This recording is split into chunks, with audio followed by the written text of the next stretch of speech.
There's a point when silence becomes complicity, and there's a point when deflection becomes deception. Today, I'm responding to a person who has built his entire defense around diversions, deflections, and both spiritual and emotional theatrics, none other than Ali Dawah. Just a month back, Ali published another video trying to shoot back against damning revelations in the Mohammed Hijab case. One may have been led into believing he had a legit explanation for everything that was revealed, and that somehow I had engaged in taking a false oath and twisting the story. But today, we peel back another layer of Ali Dawah's theatrics and his usage of smoke and mirrors, while continuing in his relentless path of diversion, deflection, and deception. Soon after the video was published highlighting how Shaykh Tarawneh was blackmailed by hijab, the comments began flooding not just our own channel, but also on Ali Dawah's. Being in panic mode, he quickly began deleting many comments, while also responding to some. Soon behind the veils is going to need veils. Just give us a few days and everything is going to make perfect sense, alhamdulillah. Don't worry, we was just waiting for Salman to come up with these allegations. The final nail in the coffin coming very soon. Once you guys find out why our ex-teacher was really in hospital and why we really distanced ourselves from him, Salman jaw's going to drop. Salman is about to fall off his seat. The truth will leave you gobsmacked. But it didn't stop there. Just a few days ago, Ali Dawah sent me a direct message on WhatsApp. Assalamu alaikum, Salman. You've gone quiet all of a sudden. Will you be investigating the allegations and evidences against Tarawneh? I thought you would defend his name at any cost. I told you, you've made your whole dunya. May Allah heal you so you rid yourself of his rage and fake piousness. I swear upon Allah subhanahu wa ta'ala. Uqsum billah, may Allah subhanahu wa ta'ala curse me if I have ever blackmailed Mohammed Tarawneh. Wallahi, billahi, uqsum billah. I ask Allah subhanahu wa ta'ala to deal with me if I blackmailed or I was involved in something to hush him or something he knew. Salman and Shaykh Tarawneh never said you blackmailed him. He said hijab did. I have an opportunity, a obligation to clear my name. I've never blackmailed him. Let's make something absolutely clear, Adi. No one said you blackmailed Shaykh Tarawneh. Cut out the sobbing theatrics as if all of a sudden you're the victim. We said Mohammed Hijab is the one who blackmailed him. And guess who confirmed that? Unfortunately, this brother Mohammed Hijab, he started blackmailing me. So Ali, all your oaths, your drama, your whining, all deflection. You're pretending to be the accused, all in an effort to draw sympathy and distract the public, when you were never even the target. Or maybe it's just your guilty conscience that kicked in, especially with you knowing that Mohammed Hijab was going to start exposing Shaykh Tarawneh. Brother Ali Dawah, he's gonna expose things about me. I'm sure the claim is Hijab blackmailed him and not you. The claim is that you knew that Hijab has done this and you're playing cover-up. Honestly, why is everyone so dumb? The whole video is saying Ali never blackmailed Mohammed Tarawneh. Fine, but the actual accusation was not that Ali Dawah blackmailed Mohammed Tarawneh. It was that Mohammed Hijab did. Subhanallah, how is everyone so stupid? So Ali can make 1,000 oaths and yeah, it's true, because he was not involved in that particular issue. But the whole premise wasn't that he did. The whole thing was that it was Mohammed Hijab did, not Ali. It's a sad state of affairs for the Ummah that these online guys are now just the new celebrities that the poor, uneducated Ummah look up to. It's really just the Muslim version of reality TV shows, where the celebrities benefit by being popular and make money while the masses get dumber and waste their time. Ali is also a master of taking one point and making a 30-minute video about it whilst conveniently disregarding everything else. That's not a W. Why did Salman find the need to twist this story and release audio recordings, which I have messages, which we're going to hear recordings right now, of Mohammed Tarawneh claiming that Salman took an oath by Allah that he's not recording him? Let me make it absolutely clear. I never took any oath with respect to this. Not once. In fact, I take an oath by Allah right now that I never took such an oath. and I'll attribute Shaykh Tarawneh's mention of it to a lapse in memory, nothing more. What Ali Dawah fails to mention because he didn't do his investigative research properly is that I had multiple conversations with Shaykh Tarawneh spanning across multiple weeks. Did you catch that, Ali? Multiple conversations. If you're having a hard time comprehending that, let me provide some visual assets to help reinforce and infuse that into your comprehension. Allow me to repeat, I had multiple conversations and text message exchanges with Shaykh Tarawneh spanning multiple weeks. Not once, not twice, not thrice, not 4 times, not 5, but a total of 6 different conversations, hours and hours of discussing the case regarding Mohammed Hijab and Sister Aisha. Yes, in our first conversation, I told him I was not recording when he specifically asked me about it. That was long before I saw how deeply distressed he had become, especially with him being blackmailed by Mohammed Hijab.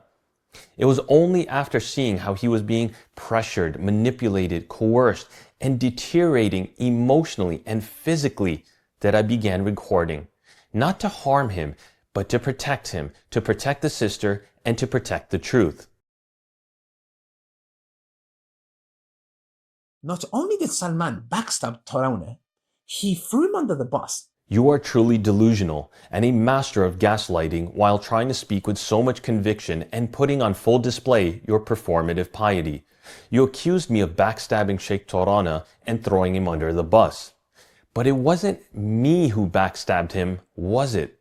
It was you that went on a tirade elaborating on allegations and investigations about him.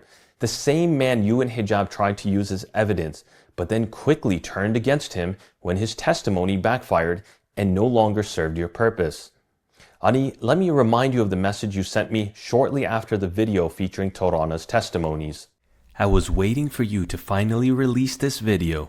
Now the whole world is going to know some pretty damning stuff about Mohammed Tarawneh. What an embarrassment. You accuse Salman of throwing Tarawneh under the bus and proceed to literally do the same thing. This is school playground drama. The fact that you aired the Sheikh's dirty laundry only proves he was being blackmailed. Let me tell you, brothers and sisters, because Mohammed Tarawneh knew there's an investigation going on before Salman's videos. So we could not orchestrate this. We can't have 10 plus people coming forward of harassment. Organizations I can't name for legal reasons. You used him when it benefited you, then threw him to the wolves. I, on the other hand, protected his name, praised his integrity, despite him being blackmailed. I gave him my word that I would defend him and that I would defend the truth. I'm very disheartened just hearing this, but as I said, subhanAllah, please let me know anything that's happening and I will do my utmost any way that I can to ensure that I defend you and defend the truth, inshallah. You see, that you defend me, but jazakallah khairan, may Allah reward and bless you. You see, I actually gave him my word that I would defend him for speaking the truth. Unlike you, Ali, who actually attacked him for speaking the truth, all after using him and playing multiple voice notes from him in an effort to support your narrative. But then, all of a sudden, when he was no longer an asset to Team Hijab, you had to, quote, free yourself from him. If this harassment's the truth, that's the 4th time it's happened. I have to free myself from him. Absolute convenient timing. Use him when he benefits you and discard him when he doesn't. You know, that tactic sounds rather familiar, maybe a bit like Hijab's deceptive marriage to Sister Aisha. Use them when they're of benefit and discard them when they become a liability. And lastly, the reason I'm doing this video is to free myself of Mohammed Tarawneh. If your teacher is not a sheikh and you want to free yourself from him, then why in your earlier videos were you using him as a source to defend Hijab earlier in the scandal? I'm going to reveal to you guys why Mohammed Tarawneh really ended up in hospital and how everything is going to make perfect sense. Not only that, it's going to leave Salman in a big dilemma. Big dilemma. I'm still failing to comprehend what this so-called big dilemma is that you believe I would find myself in. I literally laid out exactly what you were going to do. Let me tell you, brothers and sisters, because Mohammed Tarawneh knew there's an investigation going on before Salman's videos. So we could not orchestrate this. The video that was released by Salman was on the 6th of April. The investigation that started by two sisters, not by myself, not by Mohammed Hijab, two sisters came forward and an investigation happened. And this is my message. You can see the date, 11th February to Shaykh Mohammed. If I'm with my wife, Sheikh, I can't talk as it's a private matter and now involves allegations about you. And now the organization is being brought into this. You said he ended up in the hospital due to allegations that go back many years. Strange, because February 11th, the day you claim you messaged him about these investigations, is the exact same day he called me in distress, reading out Hijab's blackmailing messages. But you wanted to make it appear to the public that all this happened on or after April 6th, when we published the first video. And since you either have selective memory or manipulative storytelling tactics, maybe you should listen to exactly what Tarawneh read to me on February 11th with regards to the threatening messages that Mohammed Hijab had sent him. You sent me that a blackmail. Initially he was saying, I will not do nothing. If you didn't stand against me, I will not do nothing. Instead of the patient, I have run out of patience. And I will be taking necessary steps by midnight tonight, all within bounds of Sharia and law. However, you have one final chance to set things up. By the midnight, you must do the following. Look at what he said. Send me a WhatsApp voice message acknowledging that you misrepresented the situation after hearing only one side, specifically the fabrication of evidence and testimonial or testimonies, and apologize for the harm caused. But then the next point is inform the reporters the truth, retract your statement, and provide me with a screenshot as a proof. If you fail to do both, I will proceed accordingly without further warning in full compliance with Sharia and law. Phase 1 of the consequence will be set into motion immediately after the deadline. This was the blackmail message sent by Hijab back on February 11th, stating he must acknowledge that he misrepresented the situation, retract the statement, and apologize. So what was the voice note Hijab played on his first response video? Let's have a listen. However, upon closer examination of her baseless claims and after being presented with the actual text messages highlighted in this video, Mr. Tarawneh came to a sobering realization. He had been deceived. Let us now listen to his own words and witness the moment this deception is laid bare. I just wanted to acknowledge that I was kind of misled. I should have paid attention to all the details before dealing with it. But anyway, at the end of the day, it is a mistake which I wanted to apologize. Well played, well played. Mohammed Hijab, your thuggish blackmailing tactics almost worked. That is, until the truth was laid bare. And Ali, it's quite interesting how you make this whole emotional scene about not blackmailing Tarawneh. You play another misleading voice note from him. But yet you consciously and strategically chose not to address all of the points Tarawneh relayed about being blackmailed. What about the recording of Shaykh Tarawneh directly saying that Mohammed Hijab blackmailed him and that the Shaykh says he is very ill because of it? And then you pretend this whole investigation started nearly 2 months before our first video and that it had nothing to do with the release of the allegations against Mohammed Hijab. And he thought this was because of the whole hijab situation. Brothers and sisters, the video was released on 6th of April. This investigation started, this complaints again came back on 11th of February. That's 2 months ago, before any Salman video.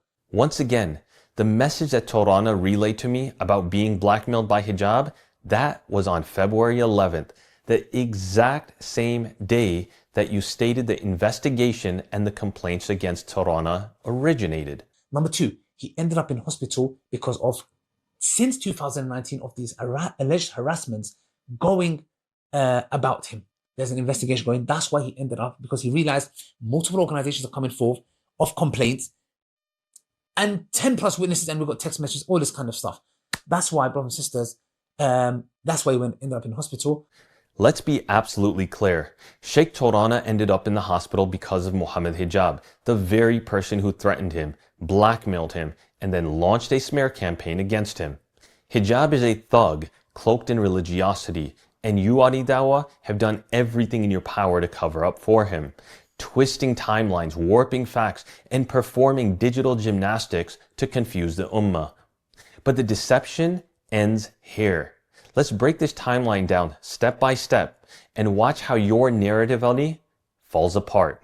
On May 19th, Ali Dawah published a response video 2 weeks after a bombshell revelation of how Mohammed Hijab had begun blackmailing Shaykh Tarawneh and everything that precipitated due to it. So Ali Dawah thought he was smart. He painted a timeline saying that the allegations against Tarawneh originated on February 11th, almost 2 months prior to Behind Veils releasing the first video regarding Mohammed Hijab. So he tried to use this timeline to defend himself and Hijab, claiming that it had nothing to do with this case and that I had tried to conveniently associate the two. But here's the details Ali never thought would be revealed. January 31st, we first contacted Mohammed Hijab directly and privately. We raised the issues we had uncovered, but instead of addressing them sincerely, Hijab started playing games, evading questions, flipping narratives, and issuing veiled threats. It was at that point that we reached out to Shaykh Mohammed Tarawneh. We needed to understand what had really happened, and over the course of the next few weeks, I had multiple conversations with the Shaykh. February 11th, this was the day things escalated. Hijab had come to know that we were speaking to Shaykh Tarawneh, and that the truth was close to coming out. So what did he do? He launched a blackmail campaign. He sent threatening messages to Shaykh Tarawneh, messages the Shaykh himself read to me over the phone in distress. Hijab gave him a midnight deadline, demanded that he retract his statements, issues an apology, and sends proof of it, or face consequences. This wasn't some vague exchange. It was direct, calculated intimidation. That is the real trigger that led to Shaykh Tarawneh's health collapsing and ultimately being hospitalized. That same day, February 11th, Ali Dawah conveniently claims that this is the day allegations against the Shaykh surfaced from 2 sisters, and that somehow this justifies the collapse. But Ali never expected us to have evidence showing that on this exact same day, Shaykh Tarawneh was being blackmailed, not by any sisters, but by Mohammed Hijab himself. So either 1, you're using that date to manufacture an alibi, or 2, you were already informed of Hijab's blackmail and chose to use this investigation as a smokescreen to discredit the Shaykh in case he spoke up. February 12th, I continued my conversations with Shaykh Tarawneh. He shared how Hijab was now going behind the scenes, contacting organizations and leaders, trying to destroy his credibility. He was clearly distressed, emotionally wrecked, and fearful of what was unfolding. So what did Ali try and do in his last video? A desperate attempt of damage control, laying the groundwork and preparing a script to confuse the timeline and discredit the Shaykh. So let's summarize. We contacted Mohammed Hijab on January 31st. Hijab begins blackmailing Shaykh Tarawneh on February 11th. Shaykh Tarawneh reads the blackmail messages to me on February 11th. Ali conveniently claims investigations began that same day. Then Shaykh Tarawneh's health begins spiraling under pressure from Hijab's threats. And the following day, he is hospitalized. And now, after all of this, Ali, you want the world to believe that this was unrelated? That it all just happened to overlap? No, Ali, this wasn't a coincidence. It was a cover-up. You were and continue to be part of it. People saying, firstly, where is your evidence? You have no evidence. Mohammed Tarawneh was not a witness for this so-called marriage, nothing. Akhi, as I said to you, Wallahi, I was not involved in the nikah between Mohammed Hijab and the sister Bushra in any sort of form. I was not her wali. I was not a witness. I wasn't involved in that nikah. Imagine someone lights a fire and then says, I never held a match. And it's true, they didn't. But they actually used a lighter. You see what's happening? They're technically telling the truth, but they're deceiving you by how they frame it. All they're doing is playing word games. That's exactly what Ali Dawah is doing here. He uses Shaykh Tarawneh's statement, which denies formal involvement in the nikah, but hides the fact that Tarawneh spoke to one of the witnesses. He doesn't want to be known that he has done something wrong, as you know. So people didn't want to be known that they have done something wrong, meaning to be in a process of a nikah, which is in this way, it's wrong. He accepts that this is wrong. Yes, Tarawneh wasn't a witness, but he did testify that a witness confirmed the nikah. That's involvement. That's testimony. Don't let Ali Dawah's linguistic gymnastics fool you. That's not honesty. That's wordplay. That's deception. When the marriage took place and divorce, and even literally they didn't stay for something, only for 1 month or something. And things didn't work between them. Even though, by the way, they sent her money as well. The witnesses, they said that one of them, he sent her money because there is marriage took place. And we cannot say that when he divorced her, that the divorce didn't take place because it is done properly. He divorced her according to what they have done. And as well, he gave her mahar, which is the dowry out of that. So what exactly are you denying, Ali? Stop being vague, deceptive, and evasive. If you believe everything that Tarawneh stated was a lie, then why didn't you mention that in your video? And if that's the case, why do you keep using his voice notes as testimony even in your last video? Do you see the contradiction in your logic and your actions? Because everyone else clearly does. If Shaykh Tarawneh says he spoke to a witness who confirmed the nikah took place, what does that have to do with anything with his own personal allegations that happened at different timings and are completely separate to the case? Ali, you made a whole video accusing me of saying her testimony is her evidence. Her testimony is her evidence. Brother, her testimony is her evidence. Her testimony is her evidence. I'm just saying, her testimony is her evidence.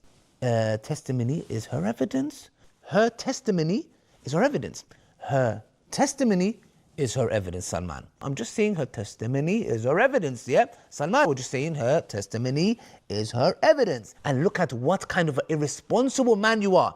Her testimony is her evidence. Backfiring on you. Her testimony is her evidence, and hope that you taste your own medicine. One of the claims that was made by Salman was what? Her testimony is her evidence. And then in the last video, you actually read one of our posts from the Behind Veils channel. It literally said, one of our team members made an innocent mistake. But what did Salman do? Salman said, of course not. You know what he did, brothers and sisters? Let's read for ourselves. He made a mere simple post, not a video, a simple post saying the following: correction on a personal testimony as evidence in Islam. The clarification is important. One of our team members made an innocent mistake. Did you hear that? One of our team members made an innocent mistake. One of our team members made an innocent mistake. Instead of owning the truth, you doubled down on the lie. You didn't just misattribute a team member's comment to me. You used it to launch a 25-minute hit piece packed with slander about zina and physical abuse. But why would you go to such an extent to be so sloppy and reckless? Maybe because you and Hijab tried ringing up dunya, only to realize she had nothing of substance to arm you with. So what did you do as a desperate YouTube reality show creator? You went scavenging. Downloaded my first video, frantically scraped things from my website, snatched screenshots like a gossip blogger on a deadline, and somehow convinced yourself you were making a documentary. If this is the new standard for dawah, then congratulations, Ali. You're not just a dawah guy, you're now the editor-in-chief of the Modern Muslims Drama Digest tabloid. All headlines, no evidence. All clickbait, no substance. All drama, no dignity. Salman has had zina in our marriage. There are video recordings. His sister tried to run me over. He used to beat me. I put a restraining order on him. And you still haven't apologized. So here's a question. Will you accept the Islamic punishment for false slander about zina? I mean, after all, you are Ali Dawah, or do Islamic principles not apply to you? But little did you know that golden bullet was a bullet in your head. Salman needed a golden bullet. And that golden bullet would have come how? By sacrificing Mohammed Tarawneh. You call this my golden bullet? No, Ali, it's your golden noose. You tried to use Shaykh Tarawneh's voice to defend Hijab, but then when the truth came out via his testimonies, you turned against him and turned against the truth. The real golden bullet is coming soon, Habibi. But until then, let's recap a few points. You used a Photoshop text to mislead the Ummah, but when the lie was exposed and forensically proven, all while making you look like a fool, you remained silent and in the shadows. Brother Ali, you must think most people are stupid. Stop insulting our intelligence. I don't know how you presume to show evidence after the last screenshots you posted were outed as doctored and you have nothing to say about it. You are too close to this situation to be of any tangible benefit. When Hijab used an AI-generated deepfake voice trying to fabricate a confession in an effort to frame the sister, one that was forensically proven to be generated using 11 labs, you remained silent and in the shadows. You people generated a fake screenshot of Aisha and fake voice of Aisha using AI. When we put that Aisha voice in software, it says 95% AI generated. You attack others for sharing recordings while doing the same yourself. You broadcasted recordings of Sister Aisha taken secretly, illegal by UK laws and without her knowledge or permission. Also, you keep whining, no evidence, while Tarawneh himself said Hijab apologized to the sister after a real marriage and divorce, and that Hijab even sent a screenshot of the apology to Tarawneh, and even testified that he spoke to one of the witnesses who confirmed that the marriage took place. I messaged Shaykh Tarawneh directly saying I saw Salman's video and I believed him. He said Jazakallah and to keep him in my du'as. He didn't deny anything at all. We heard from the audio Shaykh Tarawneh himself said he was blackmailed, yet Ali's trying to put this on Salman. Ali has nothing else to say than repeat the same slander and in the most childish way. This video has proved nothing other than deflection yet again. Your contradictions are endless. Your strategy is obvious. Diversion, deflection, theatrics. You and Hijab are not defenders of Islam. You are defenders of yourselves. And the more you talk, the more the truth continues to be revealed. You keep digging yourselves into a deeper and deeper hole. He's yapped on and on about Elon Musk. He's attacked Alex Jones. He's called out the government of India. He's even ridiculed and challenged many du'at. Mohammed Hijab has no issue pounding his chest and roaring like a lion. But when it comes to the sister he secretly married, used and discarded, when it comes to Shaykh Tarawneh, the very man he blackmailed, when it comes to the mountain of evidence that now surrounds him, instead of being a real man and accepting his mistakes, he has squirmed away like a little mouse. It's finished, bro. I know you're burning right now. I know you can't take it. It's not within you. Yeah, you cannot accept criticism. I know it's hurting. Ooh, it's probably... He remains utterly silent. No videos, no live streams, no denials, no oaths. Instead, he hides behind Ali Dawah, sending out his foot soldier while he stays hidden in the shadows. The public has noticed. I just want to know why big man Hijab is hiding behind Ali Dawah. Where's his confidence and ferocity now? The accusation was that Mohammed Hijab blackmailed him. Why is he not speaking for himself? He can easily come out and apologize for everything and move on, but he's allowing this to fester. It is embarrassing. Because Mohammed Hijab is guilty, so he gets his minions like Ali, who makes thousands to do his bidding. You know, Ali, you've been obsessed with defending Mohammed Hijab with every breath and every step. That got me wondering, but I'd rather not jump to assumptions. And like you stated, But if only they just assume the best and ask questions rather than jump into accusations. So I'd like to ask you some very direct questions instead of jumping into accusations. Have you yourself ever had a secret nikah, a nikah without your first wife knowing? Did you ever enter into a secret marriage with, I don't know, possibly one of the sisters who made multiple appearances on the Bitter Truth show? Could this secret nikah behind your wife's back possibly have happened while you were in Mecca, possibly for the purpose of performing Umrah? Could there be a super random chance that it could have happened in October of 2023, just months after Mohammed Hijab's secret marriage and divorce with Sister Aisha? And did you ever give this secret wife a talaq, a divorce, shortly after your first wife found out? Once again, just for clarification, I'm just asking questions instead of casting accusations. because you did say, Ask questions rather than jump into accusations. we'll be patiently waiting for your responses, not vague and wild goose chases. Until then, all I can say is, birds of a feather flock together. Unlike you, Ali, I'm not in the business of sacrificing and selling my religion for money. I don't compromise my values, ethics, or Islam just to monetize attention. But you proudly joke about having a PhD in clickbait. Your videos wrapped in deception, your thumbnails misleading, your headlines often so dishonest that a disclaimer is required mid-video that it's not clickbait, because deception is now your default. You claim to defend Islam, but what you really do is exploit it, because he wants to deceive people by turning the story to his needs. Let's call it what it is. You are profiting off of ads. Your loyalty is to your views, and your fear is losing your YouTube money. You are trading honesty for monetization. You engage in clickbait and tabloid-worthy sensationalism out of your desperation for clicks. That's not dawah.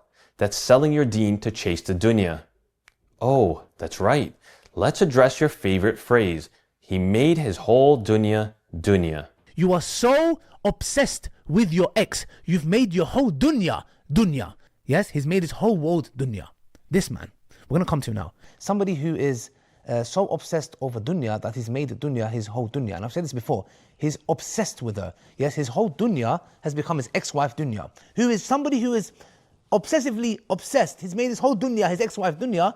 Salman, because of your desperation, because of your obsession with dunya and whatever she put you through, yes, you made your whole dunya dunya. Your obsession with dunya, making dunya your whole dunya. And it doesn't stop there. Even in your messages to me, you keep parroting the same thing like a broken record. I told you, you've made your whole dunya dunya. Ali, wallahi, this is utterly embarrassing. You've repeated it so many times, I'm half convinced you've got it stitched onto your pillowcase. Do you recite it at night, whisper it in the mirror, frame it over your bed? Because from the outside looking in, the only person obsessed with mentioning dunya is you. You've turned a woman you've never met into a punchline. But why? Because you can't answer the actual allegations. So instead, you mock, you smear, and you repeat your slogan like it's your motivational workout music that keeps you going. And what's even more pathetic, you've become Hijab's human shield. You've turned into his guard dog. Your obsession isn't with dunya, it's with hijab. You've become so obsessed with defending hijab that you've become blinded by the hijab. You've launched attacks on everyone, Sister Aisha, myself, Shaykh Tarawneh, everyone except the man actually guilty of the accusations, Mohammed Hijab. Ali, this is no longer defense, it's a full-blown obsession, an emotional fixation dressed up as religious commentary. You're not confronting the truth, you're desperately dodging it, and everyone watching can see it. Notice Ali want to talk about everything but the marriage. That's the point of this whole back and forth. Did it happen or not? I think most people realize it happened, and you and hijab twist and lie. So number one, I challenged Salman to come on a phone call with me that I would take Allah's curse upon me if I am lying about what I'm saying about any of this stuff. Challenge accepted. I'm glad that you're willing to do a mubahala now, invoking the curse of Allah if you're lying, even though it's just another contradiction of yourself where you try to provide an escape route for hijab, where you stated that mubahala in the Quran is directed towards the Christians. There seems to be a psychological issue. There has to be. Is asking Mohammed Hijab, a 6'6" guy, to come and do mubahala with her. Now, when you do mubahala, this is something that is directed to the Christians in the Quran. Absolutely pathetic. Desperately trying to find a way out for your buddy Mohammed Hijab after he was challenged by Sister Aisha and was too cowardly to be a man and defend himself. But you know what? I challenge both you, Ali Dawah, and you, Mohammed Hijab, to a live YouTube stream on our channel, which is not monetized. Let's sit down with myself and Sister Aisha. Let's put everything on the table. Every claim, every accusation, every voice note, every lie. No edits, no theatrics. Just the truth in front of the entire Ummah. You both claim to represent Dawah, then don't run away from the da'wah of truth. If you fear Allah as you claim, then meet us live and let the truth speak for itself. The invitation is open. We'll all be waiting for your response. In the meantime, just know there is more to come. And I sure do hope you've spent your nights and weekends trying to carefully craft an elaborate explanation for what we're about to present, because it sure ain't looking good. Allahumma musta'an.